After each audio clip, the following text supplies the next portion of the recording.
very good evening to all. It's time for Children's Bedtime Treasury with Let Emotion Speak. Don't forget to like the video, share the video, and subscribe to my channel for more bedtime stories each night. Today's story is about one beautiful girl named Cinderella. Once upon a time, there was a beautiful young girl who lived with her widowed father. He had brought her up to be kind and gentle. All went well until the day the girl's father married again. His second wife was very proud of her house. Everything always had to be spotlessly clean. Worse than that, she had two spiteful daughters. All three had terrible tempers and they hated the beautiful young girl with a vengeance. All day long from dawn to dusk, she was made to scrub and clean, mend clothes, and serve at the table. At night, while the household slept, there was coal to fetch, fires to be laid, and the table to be set for breakfast the following day. The stepmother gave her own two daughters the finest rooms in the house. To her stepdaughter, she gave the coldest loft room, with the hardest bed and a duvet cover that was so thin it barely kept out the winter chill. To keep warm, the poor girl had to sit in the chimney nook of the kitchen with her feet near the cinders. Because of this, her stepsisters nicknamed her Cinderella. One day, a footman called at the house to deliver an invitation. Cinderella carried it into the dining room where her stepsisters were having breakfast. "What have you there?" shrieked one of them, snatching the envelope from her hand. She tore it open with her long polished nails. "Oh!" she cried, "it's an invitation from the prince to attend a ball tomorrow night." The other sister jumped up and down with delight. "We are going to a ball!" she yelled. "Am I invited too?" asked Cinderella shyly. "You?" cried the elder sister. "You invited to the palace ball?"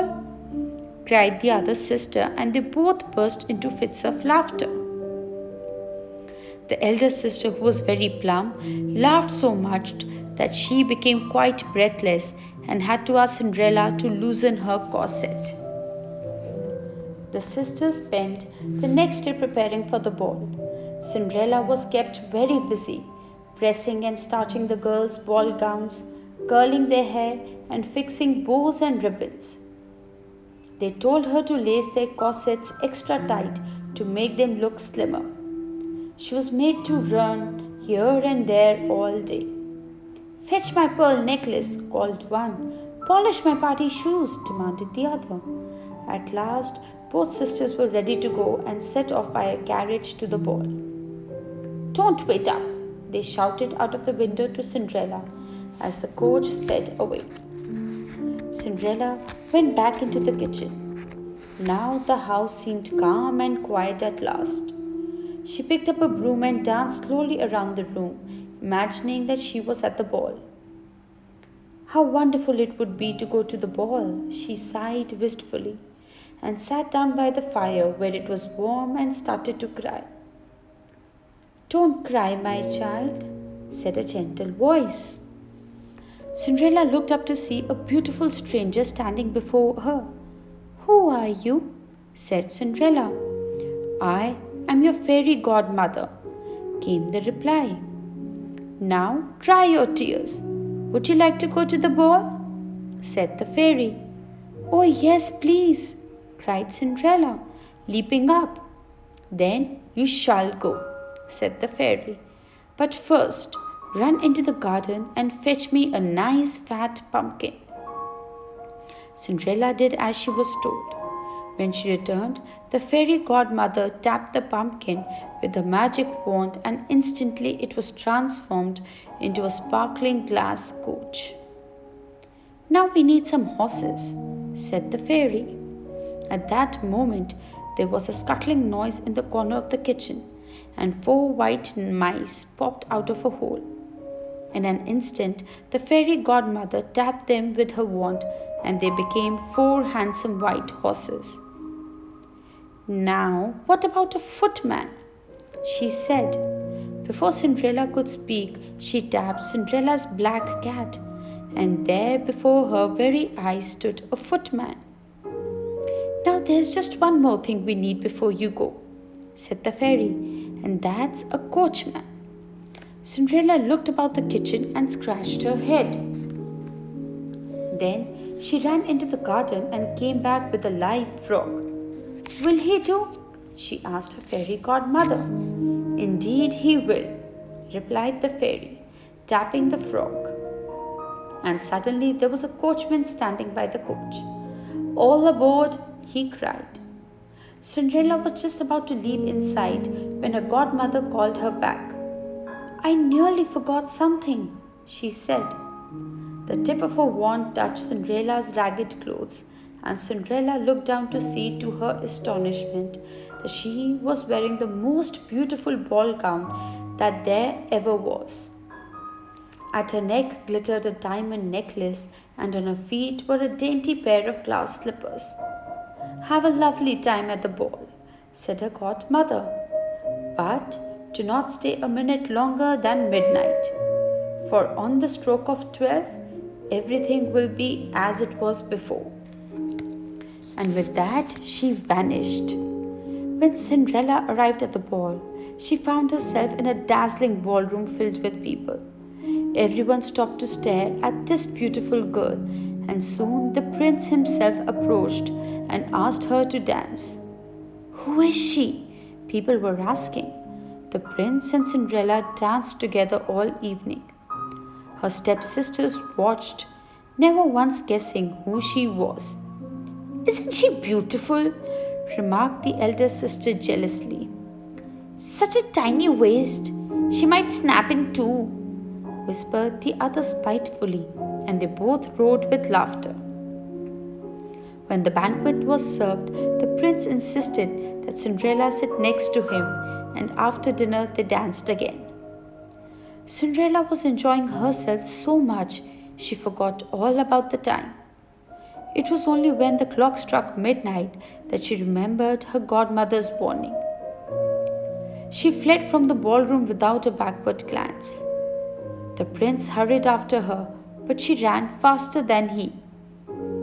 As she sped down the steps, her ball gown turned to rags and she dropped one of her glass slippers. The prince picked it up. By the time she reached home, Cinderella was exhausted. Soon her sisters arrived home. "There was the most beautiful princess at the ball," said one. "The prince fell in love with her, and he was deeply saddened when she left at midnight," said the other. As for the prince, he spent all night with the glass slipper pressed to his cheek, mourning the loss of the most wonderful girl he had ever set eyes upon. The next morning, he was determined to find her. He sent his servants to all corners of the kingdom. "I will marry the girl whose foot fits in the slipper," he declared. Well, every princess, duchess, and lady in the land tried on the slipper, but none of them could fit the tiny shoe on her foot. At last, the servant called at the house of Cinderella and her stepsisters. "Me first," they cried, pushing each other out of the way. One sister tried on the slipper, but her toes were so fat that she couldn't squeeze them into the dainty shoe. Then the other sister tried, but her toes were so long they wouldn't fit either. Cinderella had been watching from her corner by the fire. Now she came forward. "May I try on the shoe?" she asked timidly. The stepsisters shrieked, "Don't be absurd! You weren't even at the ball!" But the prince's servant said, "If you wish to try on the slipper, then you shall." Cinderella slid her foot into the glass slipper, and of course it fitted perfectly.